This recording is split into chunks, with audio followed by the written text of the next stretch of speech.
Charles Marinakis a été nommé le 15 avril dernier président de Century 21 France par Philippe Briand, président fondateur du groupe Arch et unique actionnaire de Century 21 France. Les grands entretiens, un podcast Imo Week. Charles Marinakis succède à Laurent Vimont, décédé brutalement le 11 mars de cette année. Et on ne peut pas commencer cette interview sans une pensée pour Laurent Vimont et son action importante au sein du réseau Century 21 France. D'autant plus, Charles Marinakis, que vous étiez avant tout des amis. Vous savez, Laurent et moi, nous avons partagé notre vie professionnelle depuis plus de 20 ans. C'est la première personne, c'est le hasard de la vie, quand la première fois que j'ai mis les pieds dans les bureaux de Century 21, c'était, je m'en souviens très bien, au mois de septembre 1999.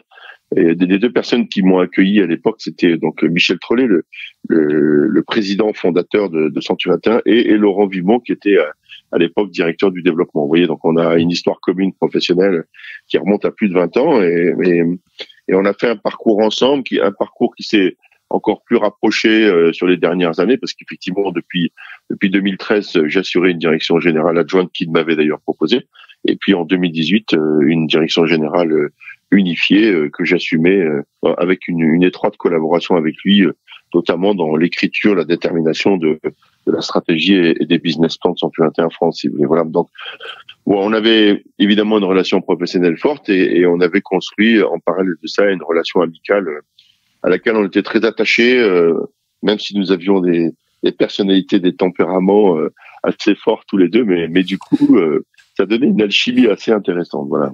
Donc effectivement, on peut pas démarrer ça sans parler de Laurent. Laurent, il a marqué l'histoire de l'immobilier en général. Plus de 30 ans ici chez Century 21 France, donc c'est plus qu'un pilier de la maison, si vous voulez. Voilà, ça fait partie des 3 personnes qui marqueront l'histoire de l'entreprise. Michel Trollet, bien sûr, le président fondateur. Hervé Bléry, on va dire cofondateur, pas d'un point de vue juridique ou économique, mais d'un point de vue de l'ADN du réseau et de l'entreprise. Et puis Laurent qui aura amené aussi son énergie, son empathie et sa capacité à dynamiser les équipes et le réseau. Voilà. Et puis vous nous l'avez dit, cela fait 22 ans que vous avez rejoint le réseau Century 21. Oui. Donc, alors justement, j'ai envie de vous demander là, puisqu'on se pose un petit peu, quel regard vous portez sur ce presque quart de siècle d'histoire immobilière qui a été quand même extrêmement riche en évolution. En observant les phénomènes, on va dire effectivement sur les 20 dernières années, on s'aperçoit d'abord que si je suis investisseur ou si je suis acquéreur d'un bien immobilier, c'est quand même un marché qui est resté stable et qui n'a jamais trahi ceux qui lui ont fait confiance. Si vous prenez la moyenne de l'évolution du prix sur les 25 ou 20 dernières années, personne n'a trop perdu d'argent en achetant de l'immobilier. C'est quand même ce qu'il faut retenir de la densité de ce marché. Et quelles que soient les différentes époques et les conjonctures économiques, aussi difficiles soient-elles parfois, qui se sont succédées, il y a une forte capacité de résilience, si vous voulez, du marché de l'immobilier, avec malgré tout une volatilité des prix qui n'a rien à voir avec les volatilités des cotations boursières, par exemple. Voilà. Donc, c'est un marché qui reste très fiable, et ça sur une durée assez longue de 20 ou 25 ans. Ça c'est le premier point. Le deuxième point, c'est l'observation, parce que je sais que c'est la question que vous allez me poser, c'est la diversification des acteurs de l'immobilier. D'abord, s'il y a une telle appétence pour l'immobilier, c'est que c'est un marché attractif. Sinon, il n'y aurait pas autant de personnes qui veulent faire de l'immobilier de manière générale. Donc, ça veut dire que ce marché a une forte attractivité. C'est le cas. Ce que j'observe malgré tout, si vous voulez, c'est que personne n'a encore réussi à se faire livrer un appartement. C'est-à-dire qu'en fait, dans l'immobilier, l'émergence des nouveaux modèles, je n'y vois pas de réussite, en tout cas rien qui soit de nature à contrarier l'exercice de la profession d'agent immobilier de manière conventionnelle. Et je vois les pure players ont beaucoup de mal à exister, on va dire ça clairement, que ce soit les agences de papa, que ce soit Haussmann aujourd'hui ou avant Proprio, qui étaient des gens qui avaient à l'esprit d'ubériser la profession d'agent immobilier. C'est un échec, ils n'y arrivent pas, ils n'ont pas réussi à ubériser la profession d'agent immobilier, si vous voulez. Ce business model-là, il vit pas. Et d'ailleurs, je suis assez étonné que certains journalistes, radio ou télévision, soient dithyrambiques sur ces nouveaux modèles, parce qu'en fait, ils n'ont pas fait la preuve de leur succès. Voilà. Vous voyez, les agences de papa, c'est 350 000 € de chiffre d'affaires avec 13 millions de pertes. Alors, je veux bien qu'on me dise que c'est une start-up et que ça va marcher dans 10 ans. Pour l'instant, ce que je vois, c'est que 350 000 euros de chiffre d'affaires, si vous voulez, c'est même pas le chiffre d'affaires moyen d'une agence Century 21, quoi. Vous voyez. En même temps, tous ces gens, vous avez dit, toute cette appétence pour l'immobilier qui existe depuis plusieurs années, vous l'utilisez aussi parce que vous recrutez énormément chez Century 21. Vous faites même des campagnes de recrutement à coup de médias. Enfin, on vous voit beaucoup lorsque vous recrutez. Oui, bien sûr. Alors ça, pour le coup, si vous voulez, les ressources humaines, c'est la clé de la croissance pour tous les réseaux immobiliers dits conventionnels comme nous, si vous voulez. Il n'y a pas par bonheur, j'allais dire, il n'y a pas de machine à fabriquer des honoraires. Donc c'est les femmes et les hommes qui construisent le réseau, qui construisent aussi les chiffres d'affaires et qui réalisent des transactions. Donc les transactions ne se font que par la ressource humaine. Donc on est effectivement en recherche quasiment permanente et on fait 2 opérations par an de recrutement assez significatives avec des campagnes d'affichage. Parce qu'on a envie d'étoffer nos équipes, on a envie que nos effectifs progressent. Et d'ailleurs, ils progressent beaucoup. Ils ont quasiment progressé de 50% sur les 8 dernières années. Il y a 7500 collaborateurs aujourd'hui dans le réseau Century 21. On n'a jamais été aussi nombreux et on va continuer à étoffer nos effectifs parce que on a l'obligation de rendre le service à tous les clients qui nous sollicitent. Et pour cela, on a besoin d'avoir des ressources humaines et de la puissance de nos équipes. Voilà. Une équipe Century 21 avec donc de nouveaux objectifs de croissance en termes d'effectifs cette année encore. Charles Marinakis, nous le disions au début de cette émission, a été nommé président de Century 21 France le 15 avril dernier, succédant à Laurent Vimont. Quelles ont été ses premières décisions de président ? J'ai pris, je crois, la décision la plus importante de ma carrière, c'est de ne rien changer pour l'instant. Parce qu'en fait, si vous voulez, d'abord, je suis pas à la recherche, d'effets d'annonce d'une nouvelle présidence qui viendrait révolutionner un système qui fonctionne déjà très bien. C'est d'abord, c'est pas trop, je suis pas en recherche de ce type d'effet d'annonce. Ouais. Ça, c'est du marketing présidentiel. L'efficacité présidentielle, quand vous avez été directeur général et que vous avez contribué à la réalisation des business plans et à la stratégie d'un réseau comme le nôtre, l'urgence, c'est de le respecter, sinon ça n'a pas de sens. Alors vous dire qu'on va pas l'aménager, qu'on va pas le modifier ou le corriger pour les années qui viennent, ce serait vous mentir. Mais la meilleure des décisions, d'abord, c'était de respecter les engagements qui avaient été pris par Laurent, parce que, vous savez, les business plans et les stratégies se construisent pas du jour au lendemain. C'est des choses qu'on a construites pas de longue date, mais au moins à moyen terme. Et donc, il y avait déjà des axes de décroissance, des opérations, des options stratégiques qui avaient été prises, qui avaient été engagées. Et la première chose que j'ai décidé, c'est bien évidemment de les respecter. C'était d'abord la parole et l'engagement de Laurent, mais c'était aussi quelque part la parole et l'engagement du COMEX qui l'a accompagné pendant toutes ces années. Donc, ce serait se déjuger soi-même que de prendre un arbitrage différent. Voilà. Après, vous dire qu'en 2023 ou qu'en 2024, on va pas l'amender, on va pas le corriger, et que forcément, je le teinterai de mes convictions ou de ma personnalité, parce que c'est aussi le rôle d'un président que de faire ça. C'est une certitude que oui. Mais en tout cas, pour cette année, l'urgence, c'était surtout de ne rien toucher. Voilà. Vous savez, l'entreprise a déjà subi un vrai traumatisme avec la disparition de Laurent. C'était pas forcément utile de rajouter un traumatisme à un traumatisme. Bien sûr, et puis c'est aussi pour ça, j'imagine que Philippe Briand vous a choisi comme président pour rester aussi dans la continuité, puisque vous travailliez aux côtés de Laurent Vimont. Oui, c'est une des raisons. Alors j'espère que c'est pas la seule. Oui, pour le coup, excusez-moi Eric, mais j'ai l'immodestie de penser que c'est pas la seule. Mais c'est une des bonnes raisons. En tout cas, Philippe Briand est quelqu'un de bien, qui a le sens des valeurs et le sens de l'histoire, et il sait que Century 21 c'est une vraie entreprise qui a une vraie ADN et qui est chargée d'histoire, mais une histoire positive et constructive. Vous voyez, c'est pas parfois quand on dit qu'on est chargé d'histoire, on a l'impression qu'on traîne une caravane qui est vieille de 20 ans. C'est pas notre cas. Nous, on est une entreprise tonique, dynamique, qui au contraire met à profit son histoire pour améliorer son présent. Voilà. On a mis à profit ces 34 ans d'expérience professionnelle pour bonifier, pour peaufiner, si vous voulez, nos techniques de travail, notre savoir-faire formalisé, la relation qu'on peut avoir avec nos clients, notre organisation en franchise. Donc on est une entreprise militante, si vous voulez, de ce point de vue-là, vous voyez, et pas une belle endormie comme les agents mandataires auraient tendance à laisser penser que les agents immobiliers conventionnels sont des ringards. Je revendique le statut d'agent immobilier, dites-le comme vous voulez, traditionnel ou conventionnel, et je suis assez fier de ce métier, de ce statut. La seule chose, si vous voulez, que traditionnel, ça veut pas dire ringard. Moi, je me sens pas du tout ringard, loin de là. Je suis au moins autant digitalisé que n'importe lequel des réseaux d'agents mandataires. Et d'ailleurs, vous mettez l'innovation en avant. Oui, c'est un des axes stratégiques de croissance. On a la chance d'avoir une filiale informatique et Naxos qui nous appartient, et donc on a une complicité avec cette société-là qui est forte, qui crée sur mesure des outils d'innovation et qui sont mis à la fois au service de nos franchisés et à la fois au service de nos clients, bien sûr, parce que l'objectif suprême, malgré tout, c'est la satisfaction de nos clients finaux.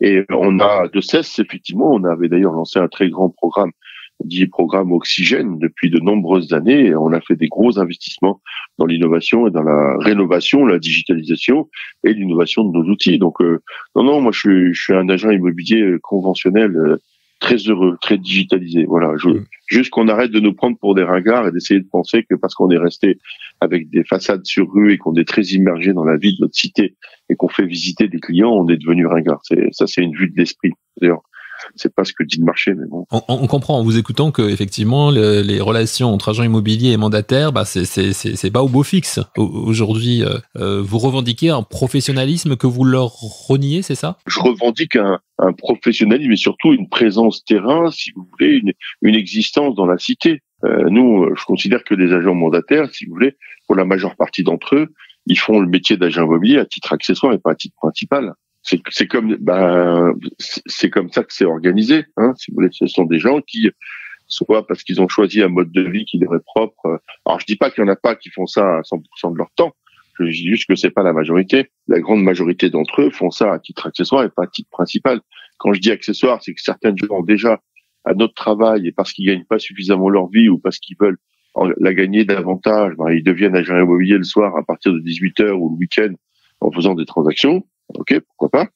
Et enfin, soit on considère que l'agent immobilier c'est un métier qui mérite d'être fait à part entière, soit on considère que c'est pas la peine de le faire à part entière pour être un vrai professionnel. Moi, je ne crois pas qu'on puisse faire ce métier-là maintenant en dilettante ou 4 heures par semaine. Oui, je crois pas à ce modèle-là, en tout cas. Je crois qu'au contraire, c'est un métier qui s'est sophistiqué. C'est comme si moi, Eric, je m'inventais journaliste le week-end. Je dis, en fait, Eric, il est sympa, mais moi, je vais l'ubériser, je vais le digitaliser, parce que je suis pas plus con que la moyenne. Ce qu'il sait sur l'immobilier, je le sais aussi, et du coup, je vais écrire des articles 4 heures par semaine. Et vous pensez que je vais être aussi bon que vous qui faites ça depuis des années, toute la journée? Je trouve que c'est irrespectueux. Alors, c'est très bien pour les têtes de réseau, qui s'enrichissent. Voilà, moi, je vois pas de vertu dans ces modèles-là.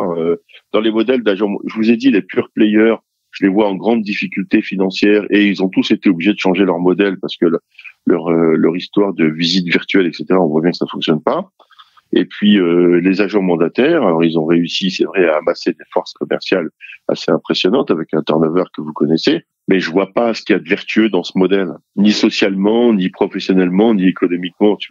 C'est un modèle qui est pas vertueux, quoi. Socialement, les gens ils payent pour travailler, ils payent une cotisation à la centrale. Voilà, économiquement, ils font 2-3 transactions par an. On va dire que c'est surtout la centrale qui s'enrichit et pas trop l'agent mandataire local. Et puis surtout, c'est des prédateurs. Ils viennent prélever, si vous voulez, des transactions sur un marché, mais ils sont contributeurs de rien. Nous, on est des façades, on paye des loyers, on embauche des gens, on a des assistantes, on est un acteur de la cité, on participe à la vie de la ville, à la vie du village, on sponsorise le club de foot, on fait des soirées carrières. Enfin voilà, on vit, quoi. On est un acteur économique local engagé. On l'a compris, on ne va pas réconcilier Charles Marinakis, agent immobilier, avec les mandataires immobiliers. Revenons sur l'actualité de Century 21 France. La conjoncture est difficile depuis un peu plus de 2 ans, une crise pandémique, aujourd'hui une inflation, la guerre en Ukraine qui n'arrange pas les choses au niveau de la pénurie de matières premières, de la hausse des prix de l'énergie, la remontée des taux et les nouvelles contraintes imposées aux banques. Êtes-vous, Charles Marinakis, directement impacté chez Century 21 France ? Ça nous impacte indirectement. Le marché, si le marché se tend, effectivement, le volume des transactions ou le nombre de transactions se ralentit et par définition, ça impacte le réseau et Century 21 France.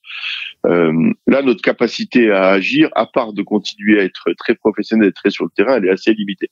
En fait, si vous voulez, ce marché-là, quand vous l'observez un peu sur l'échelle du temps, il a cette espèce de faculté incroyable à s'autoréguler intelligemment entre le prix acceptable, le prix de la transaction, la hausse des prix, le savant équilibre entre l'offre et la demande, sauf quand il y a des éléments extrinsèques qui viennent le polluer, voilà, de manière significative. Or, c'est vrai qu'on est rentré dans une période où ça a été le cas. Alors la pandémie, paradoxalement, là pour le coup, je vais paraphraser Laurent, on est un peu des miraculés de la pandémie, nous, l'immobilier. On n'a pas souffert de ça, pratiquement. Parce que vous avez vu ce qui s'est pas fait, ce qui explique aussi que l'année 2021 ait été une année exceptionnelle en volume de transactions.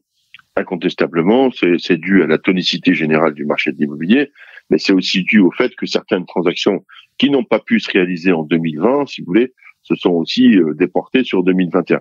Mais globalement, si on devait amalgamer 2020-2021, on a une souffrance qui est tout à fait relative, vous voyez. On n'a pas été en difficulté. C'est pas un marché qui s'est effondré ou écroulé ou qui a subi de plein fouet les dommages collatéraux de la pandémie pour la partie, on va dire, sanitaire. Voilà. Ce qui se passe aujourd'hui, c'est tout à fait différent parce que là, ce sont des régulateurs historiques, si vous voulez, qui impactent notre marché et pas exceptionnels, qui sont des régulateurs réguliers, c'est-à-dire effectivement l'augmentation des taux d'intérêt, typiquement, aussi la fixation du taux de l'usure à 2,40 qui va provoquer nécessairement un effet ciseau entre les taux d'intérêt et le taux annuel effectif global qui ne peut pas, vous le savez comme moi, dépasser le taux d'usure. Donc là, on risque d'être un peu dans une impasse d'un point de vue des taux. Le durcissement de l'octroi des crédits par les banques, et puis malgré tout un contexte macroéconomique et géopolitique avec la guerre en Ukraine qui peut inquiéter un certain nombre de ménages qui pourraient différer leurs intentions d'achat. Voilà. Après, en ce qui me concerne, je considère que l'indicateur de tendance le plus négatif pour notre marché, c'est surtout l'inflation. Parce que l'inflation, pour les investisseurs, c'est une bonne nouvelle, on est d'accord ?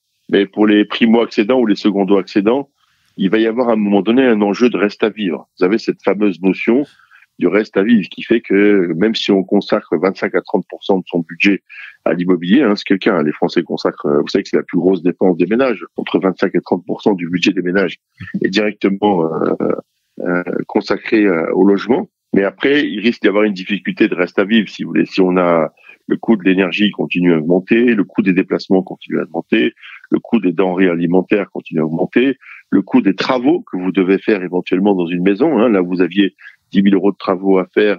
Aujourd'hui, les matières premières ont augmenté, donc vos travaux, ils peuvent passer de 10 à 12 ou 15 000 euros.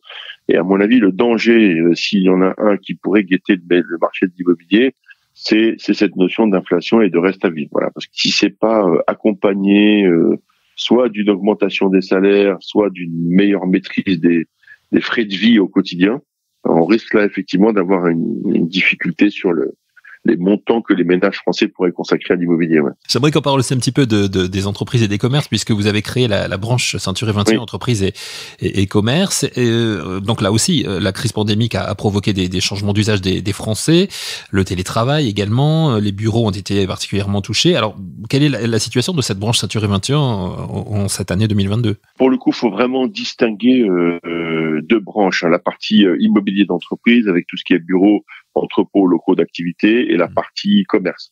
Et encore, vous verrez qu'à l'intérieur, il faut aussi... parce que chaque marché n'a pas subi la crise de la même manière. Pour la partie immobilier d'entreprise pure, ce qui souffre le plus, et j'invente rien en vous disant ça, c'est les bureaux parce que eux, ils sont directement impactés par le télétravail, mécaniquement. Et la mauvaise nouvelle, je dirais, pour le marché du bureau, le marché locatif ou investisseur, c'est que là, en revanche, on sait que c'est des conditions de travail qui vont durer. Peut-être pas dans les proportions que celles que nous avons connues, bien sûr, pendant la pandémie, mais que la notion de télétravail s'est installée dans l'esprit des Français et dans l'usage de certaines entreprises, et que pour tout ou partie, ils feront pas machine arrière.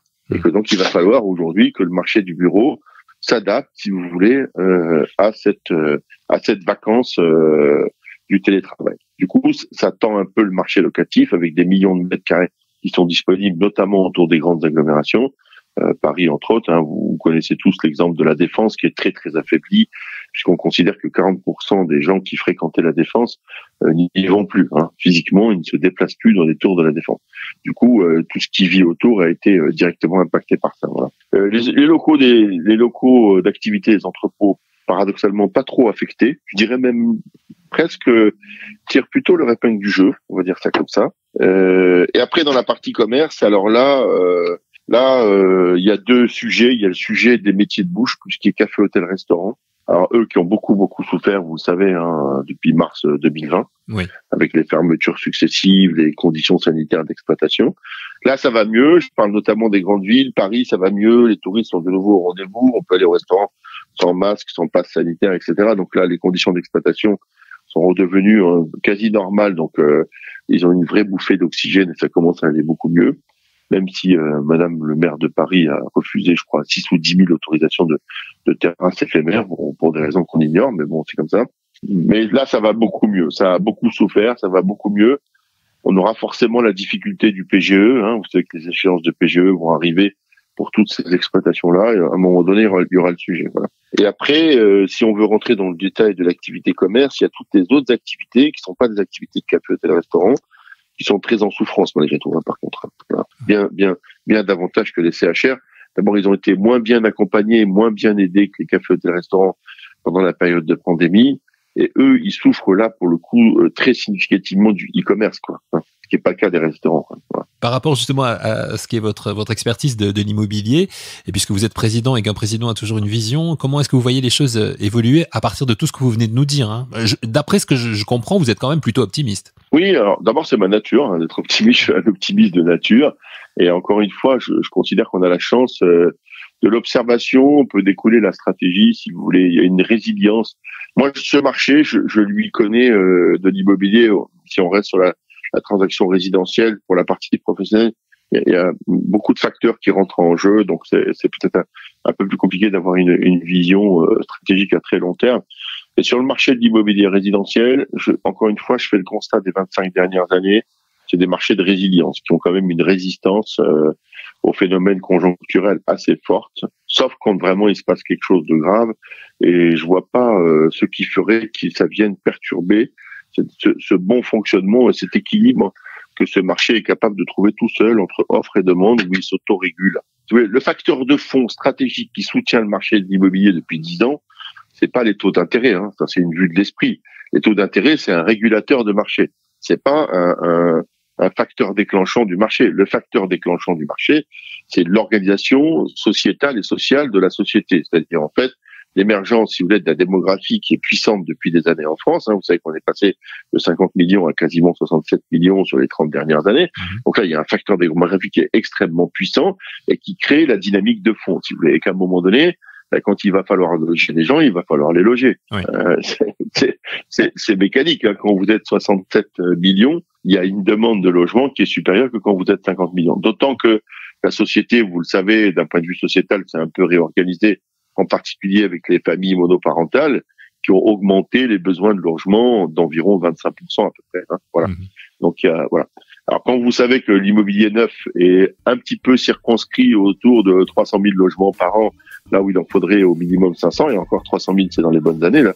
C'est ce qui se passe en ce moment. Vous voyez bien que la demande de logement, si vous voulez, normalement, jusqu'à ce que la démographie se tasse, on sera pas en rupture de ce marché-là, clairement. En termes d'offres et de demande, au sens très macroéconomique du terme, si vous voulez. Ouais.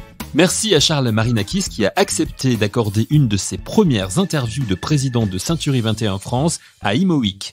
Merci à vous d'avoir écouté cette émission. Rendez-vous très vite pour un nouvel épisode de Les Grands Entretiens, un podcast Imo Week.